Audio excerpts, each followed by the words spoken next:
Steph, great to be here with you, enjoying a glass of wine and a discussion on our favorite topic, golf. You too, Jess. All right. It's always a pleasure. Always a pleasure, Steph. Always a pleasure. Now, I really think we should talk about this recent phenomenon. Several of the world's top 10 players kind of rejecting the PGA Tour and instead opting to stay on the European Tour full-time. What do you think of that? I think it just shows that golf is becoming more of a world tour, or multi-layered world tour platform, as some would call it. And I just think that it means that the European Tour is getting stronger, and it's just not about the PGA Tour as much anymore. Yes, it probably is still the most dominant tour, but when you have the world's #1 player, Lee Westwood, who's only taken up his card, what, 2005? You know, because he likes to play at home.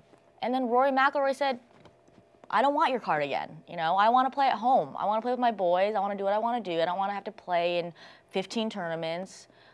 And then you have Martin Keimer, whose girlfriend is American, and he has a house in Arizona, but he doesn't want, he kept his European Tour card. But on the other hand, there are other players that still have the dual membership.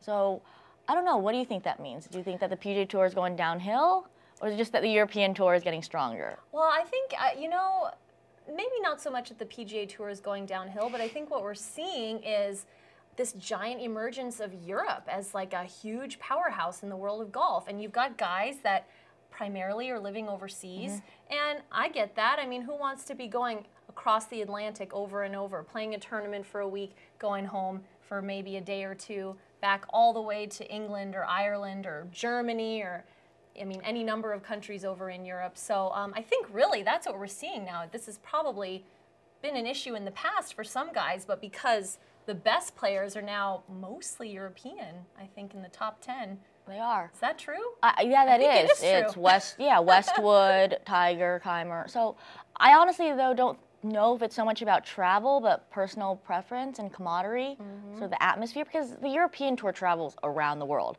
because they have so many co-sanctioned events with Asia. These guys are going everywhere, whereas the Americans are they just kind of stay in America. They don't really go anywhere else, you know, because that's a pain to get on a plane. But I just think that it's making golf more global, right? And, you know, there's something to be said for being paid in euros right now. So what do you guys think? Is this move to the European Tour a good or a bad thing for the PGA Tour? And what should the PGA Tour be doing to accommodate these players? Let us know. Isn't the euro, sorry, didn't the euro crash? Well, it's still kicking the dollar's butt over in Ireland. It is? I think. Oh, because I don't know. My friend from Ireland was like freaking out. He's like, I'm in a crisis right now. The country's falling apart. Well, Ireland coming is a big falling strike. apart, yeah. But still, last time I was over, it was like 135 to 1. Right, it was until like this past month, right? I think. I don't know. I haven't really been paying attention to the world. The last I heard, I don't know. I would still take euros right now. I'd rather take the pound. Oh, I'll take the pound is pound. good. Okay, pound is good. Oh. Pound is good.